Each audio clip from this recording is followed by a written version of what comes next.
মানুষের ইন্তেকালের পরে খুব যন্ত্রণার সময় কোনটা? খেয়াল করো রে বাবাজি, খেয়াল করো, চোখের পানি ছাড়ার চেষ্টা করো। এই চোখের পানি যদি ছেড়ে দিতে পারো, এই চোখের পানি জাহান্নামের আগুন নিভায় দিতে পারে। লঙ্গিগুলা যখন টানিয়া টানিয়া খুলে, পেন সেলোয়ার যখন টানিয়া টানিয়া খুলে ফেলে, গেঞ্জি কেসি দিয়া কাটা শুরু করে দেয়।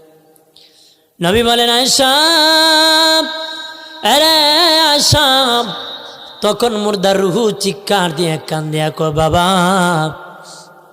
আমার আর কিছুক্ষণ লুঙ্গিটা পরতে দে, গেঞ্জিটা গায়ে দিতে দে।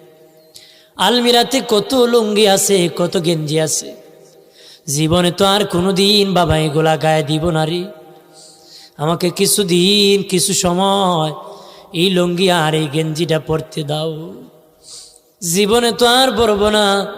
নবী বলেন, আয়েশা রে, পৃথিবীর কেউ মানে না, পৃথিবীর কেউ মানে না, পৃথিবীর কেউ মানে না, জোর করিয়া কাটিয়া কাটিয়া টানিয়া টানিয়া কুলে ফেলে দে।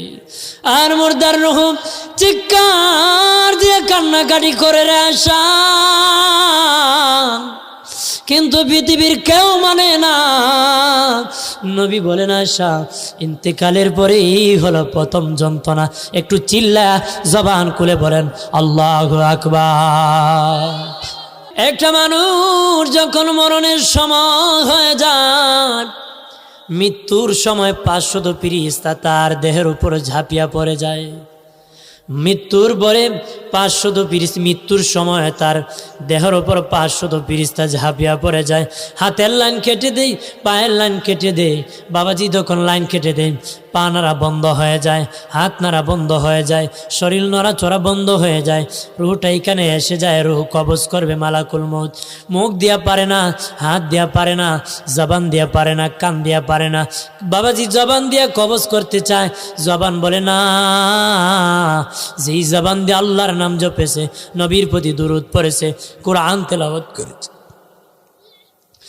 আল্লাহর নামে তাসবিহ পড়েছে রে, এই জবান দিয়া রূহ কবজ করা যাবে না।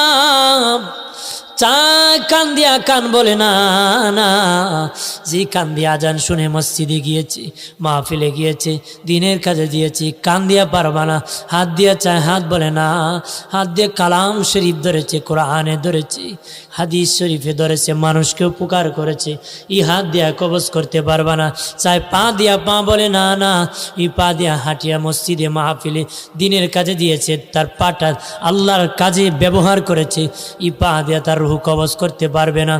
আজরাইল ব্যর্থ হইয়া আমার আল্লাহ সুবহানাহু ওয়া তাআলার দরবারে যায় বলে আল্লাহ, চিৎকার দিয়া বলেন আল্লাহ, আর জবান খুলে বলেন আল্লাহ, আর আওয়াজ করে বলেন ইয়া রাসূলুল্লাহ। ফেরেশতা আজরাইল দেখে বলে, মালিক, ও মালিক, তোমার বান্দার রূহ কোনো দিকে কবজ করতে পারি না, তোমার বান্দার রূহ কবজ করতে পারতেছি না, কিভাবে রূহ কবজ করব? আল্লাহ বলবেন, আল্লাহ বলেন, রে আজরাইল, যাও যাও, তোমার হাতের মধ্যে আমি আল্লাহর ইসমে জাতের নাম আল্লাহ, এই নামটা আমার বান্দার চোখের সামনে ধরো। আমার বান্দা আমার নাম যখন দেখবে, আমার নামের সাথে ফানা হয়ে যাবে, বেহুশ হয়ে যাবে, সাথে সাথে তার রূহটা কবজ হয়ে যাবে। আরো জোরে কম। দ্বিতীয় বর্ণনায় আছে, আজরাইলের এক ডানার মধ্যে জান্নাত আছে, জান্নাত দেখাইবে, জান্নাত দেখে দেখে তার রূহটা কবজ হয়ে যাবে। আর এক বর্ণনায় আছে, যারা নবীর আশিক প্রেমিক, যারা নবীর জন্য পাগল রে, যারা নবী ছাড়া আর কিছু বুঝে না, আমার নবীর জন্য ফানা হয়ে থাকে, নবী নবী নবী নবী, নবীর ভালোবাসার জন্য জীবন দিতে রাজি, নবীর জন্য পাগল হয়ে যায়, এমন আশিক মরণের সময় আমার দিনের নবী তার সামনে হাজির হয়ে যায়। স্ত্রীর কাছে দাঁড়ায়া বলেন, গোড়ার থেকে নামবো না, প্রেম বিনিময় করার জন্য প্রাণের স্ত্রী আমি তোমার কাছে আসি, একটা নজর তুমি আমারে দেখো, আমি তোমার একটা নজর দেখবো। কিয়ামতের মাঠে তোমার আর আমার দেখা হবে। প্রাণের বিবি বিদায় দেয়, আমি চলে যাই। স্ত্রী ডাক দিয়া বলে, প্রাণের স্বামী, গুড়াতে গেলামতে হবে না, ঘরের ভিতরেও আপনার প্রবেশ করতে হবে না, শুধু আমি আপনার কাছে একটা দরখাস্ত করব, স্বামী হিসাবে যদি, স্ত্রী হিসাবে যদি দরখাস্তটা মঞ্জুর করেন। এবার স্বামী বললেন, যদি মানার উপযোগী হয় তাহলে আমি মানব। প্রাণের বিবি বল, আমার হাতে কিন্তু সময় নাই গো, আমি যুদ্ধের ময়দানে যেতে হবে, আমার টার্গেট হলো জান্নাত। বিবি চিন্তা করে দেখলো প্রাণের স্বামী গুড়ার থেকে লামানো যাবে না, প্রেম বিনিময় দূরের কথা, ঘরের ভিতরেই যাবে না। এবার বললেন, স্বামী আমি এখন এই মুহূর্তে দুইটা হাত তুলে আপনার জন্য দোয়া করব, আপনি শুধু আমার সঙ্গে আমিন আমিন বলবেন। কারণ আমি জানি স্ত্রী যদি দোয়া করে, স্বামী যদি আমিন আমিন বলে, এই দোয়া কবুল হয়ে যাবে গো। আপনি শুধু আমিন বলবেন, আমি আপনার জন্য দোয়া করব। এবার স্ত্রী দুইটা হাত তুলিয়া আল্লাহর দরবারে দোয়া করলেন, আরে মালিক,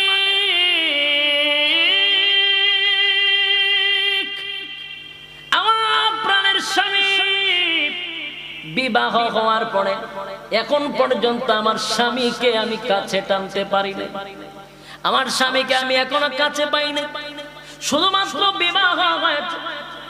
আল্লাহ তাআলা আপনি যদি আমার দোয়াটা মঞ্জুর করতেন, আমার প্রাণের স্বামীটা যুদ্ধের ময়দানে যাবে, আপনার জন্য দিনের জন্য যুদ্ধ করবে, আমার কোনো অসুবিধা নাই মালিক। আমি দোয়া করে আমার স্বামী যুদ্ধের ময়দানে যাবে, ইসলামের জন্য যুদ্ধ করবে, কিন্তু মালিক রে, তুমি আমার স্বামীটারে যুদ্ধের ময়দানে পাঠাইয়া, যুদ্ধের ময়দানে বিজয়ী কইরা, গাজী বানাইয়া, আল্লাহ তুমি আমার স্বামীকে আমার কোলে ফিরায়া দাও। জবান বন্ধ রাখবেন না, বলেন সুবহানাল্লাহ। যেই মাত্র বিবি স্বামীর জন্য দোয়া করছে, মালিক আমার স্বামীটারে গাজী বানাইয়া তুমি আমার কাছে ফিরায়া দিও, এমনি স্বামী তরবারির উল্টো দিকে বিবির হাতের মধ্যে বাড়ি দিয়া বলেন, বিবিরে এমন দোয়ার মধ্যে আমিন বলতে পারলাম না। কি বুঝলেন যুবক ভাইরা আমার?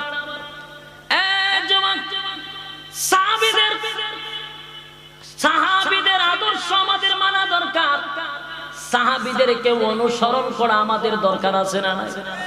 কারণ সাহাবীরা দুনিয়াতে জান্নাতের সার্টিফিকেট প্রাপ্ত। সুবহানাল্লাহ।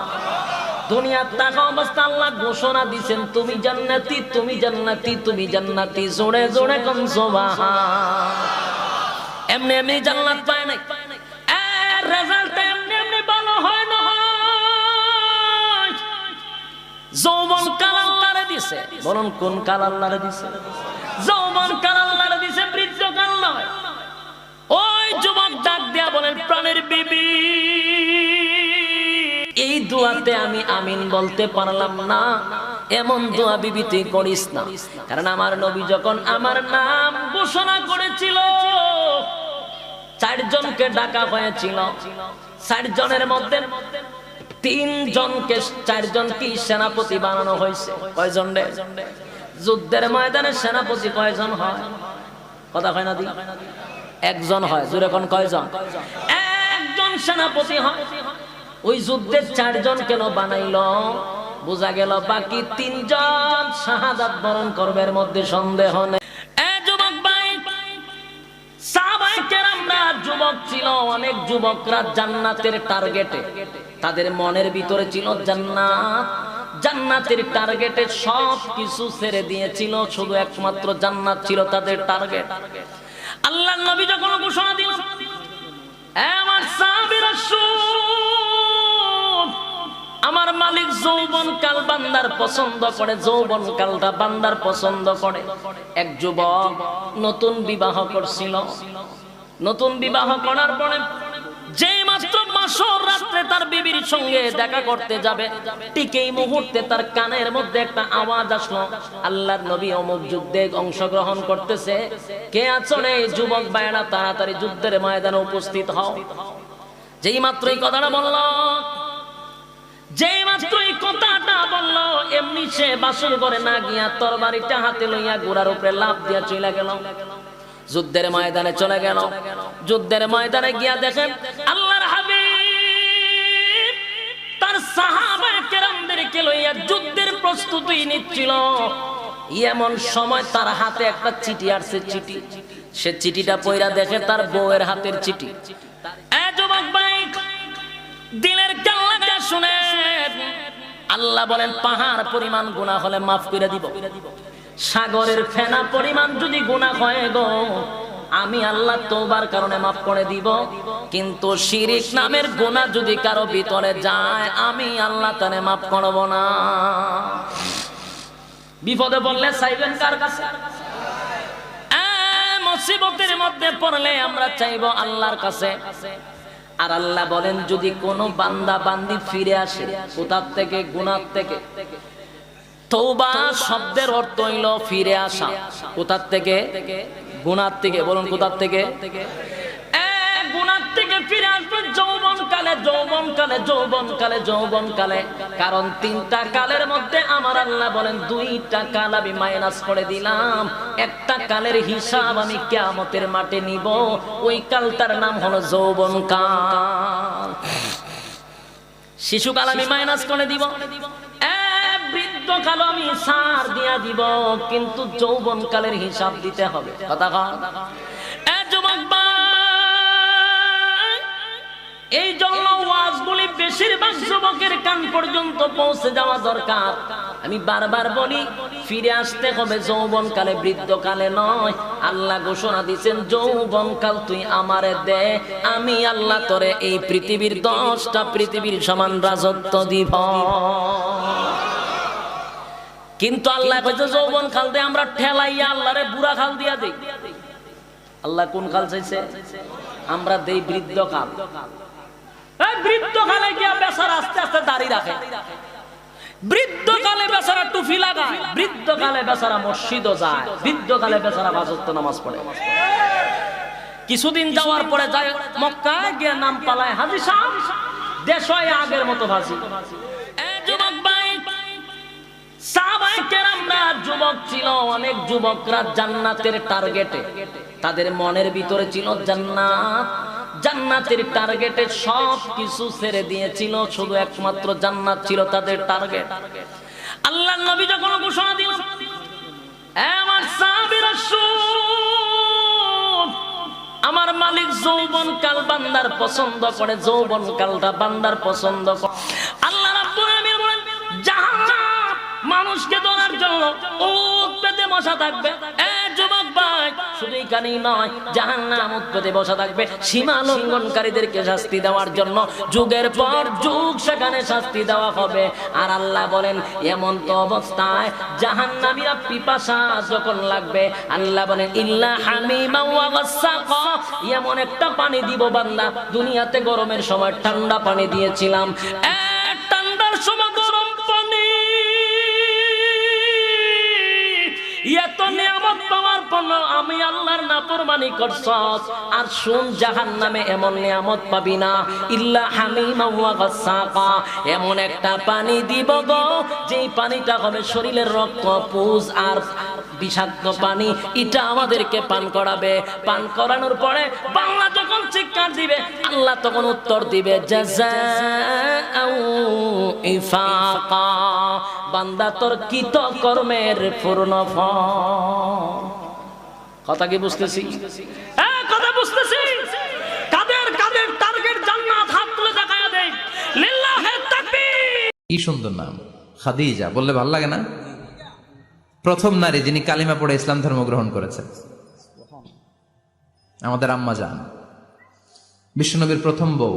25 বছর বিশ্বনবীর সাথে সংসার করেছেন, 3 বছর বিশ্বনবীর সাথে জেল খেটেছেন, শিয়াবে আবি তালেবে। কেমন বউ? জামাইও জেলখানায়, বউ জেলখানায়। বিশ্বনবীর সবগুলো বাচ্চা সন্তান ছেলে মেয়ে এই মহিলার গর্ভ থেকে এসেছে, একজন ছাড়া ইব্রাহিম। ইব্রাহিম বিশ্বনবীর আরেক বউ মারিয়ার গর্ভে এসেছে, বাকি সব খাদিজার গর্ভে। যে আমরা ফাতেমা, বিশ্বনবীর কন্যার নাম কি? ফাতেমার মায়ের নাম কি? খাদিজা। সুবহানাল্লাহ। ফাতেমা, রোকাইয়া, উম্মে কুলসুম, জায়নাব, এই চারজনের মাই খাদিজা। আবার আব্দুল্লাহ, কাসেম, এদের মায়ের নামও খাদিজা। বিশ্বনবীর সব সন্তান এসেছে খাদিজার পেট থেকে। বরকত বেশি না কম? বিশ্বনবী ভয় পেলে খাদিজার কাছে গেলে ভয় কেটে যেত, সাহস যোগাতেন, শেল্টার দিতেন, ছাতার মতো মাথার উপরে দাঁড়িয়ে থাকতেন। আল্লাহু আকবার। বিশ্বনবী বলতেন, রুজিক তো হুব্বাহা, খাদিজার ভালোবাসা আমার অন্তরে আল্লাহ রিজিক হিসেবে দিয়েছে।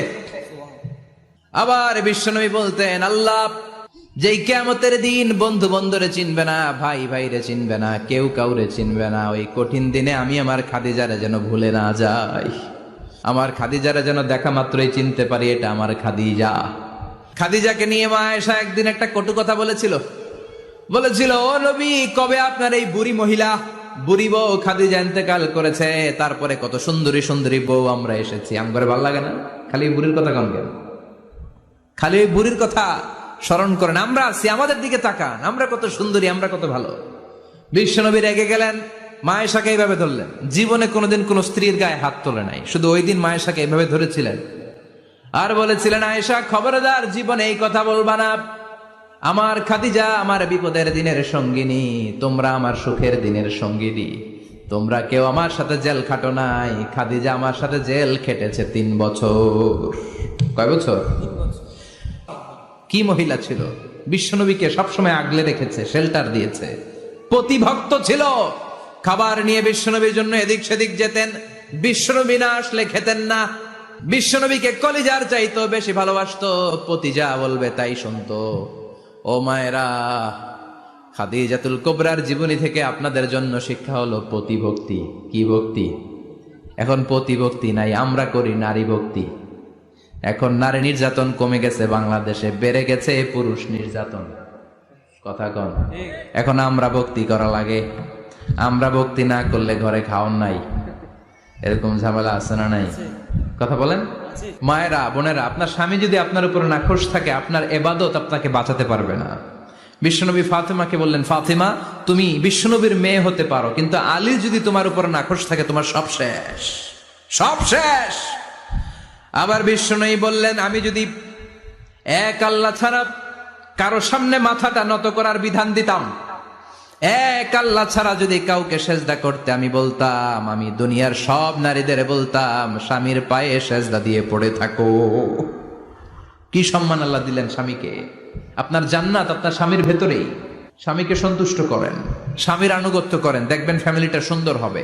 আর স্বামীরা স্ত্রীদেরকে ভালোবাসেন, স্ত্রীদেরকে ভালোবাসার গল্প শোনাবেন, দামি দামি শাড়ি কিনে দিবেন, স্ত্রীর সাথে প্রেম নিবেদন করেন, ভালোবাসা নিবেদন করেন, সংসারটারে শান্তিপূর্ণ করে দিবে কে?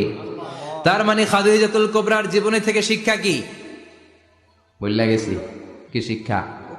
প্রতিভক্তি। কি ভক্তি? স্বামীকে ভক্তি করা লাগবে, তা না হলে জান্নাত নাই। এক সাহাবী বলল, ইয়া রাসূলুল্লাহ বিয়ে করব। বিশ্বনবী বললেন, হাল ইনদাকা মাহর সাদাক, তোমার কি মোহর আছে? বিয়ে করলে তো ডৌরি দিতে হবে, you have to pay the dowry to your wife, ওয়া আতুন নিসা সাদাকাতিহিন্না নেহলা, সন্তুষ্ট চিত্তে মোহরানা দিয়ে দাও। সাহাবী বলল, না আমার তো কিছু নাই। বিশ্বনবী বললেন, কিছুই নাই? সে বললে, এই মদিনার মধ্যে আমার চেয়ে গরিব আর কেউ নাই। বিশ্বনবী বললেন, হাল মাআকা মিনাল কোরআন, তোমার কাছে কি এই কোরআন আছে? এই কোরআন আছে তোমার কাছে? সাহাবী বলল, ইয়া রাসূলুল্লাহ আছে, কোরআনের কিছু সূরা পারি। তো বিশ্বনবী আরেক যুবতী নারীকে বলল, তুমি কি বিয়ে করতে রাজি আছো? যুবতী বলল, ইয়া রাসূলুল্লাহ আপনি বিয়ে পড়াই দিলে রাজি আছি। তুমি কি কোরআন পারো? যুবতী বলে, না ইয়া রাসূলুল্লাহ আমি তো কোরআন পারি না। বিশ্বনবী বললেন, আমার কাছে ভালো একটা পাত্র সাহাবী আছে, তার সাথে তোমার বিয়ে পড়িয়ে দিলাম, কিন্তু সে নগদ মোহরানা দেওয়ার ক্ষমতা রাখে না। তুমি কোরআন পারো না, তোমার স্বামী কোরআন পারে। প্রতিদিন প্রতি রাতে তোমার স্বামী তোমারে কোরআন শিখায় দিবে, পড়ায় দিবে, এটাই তোমার বিয়ের মোহর।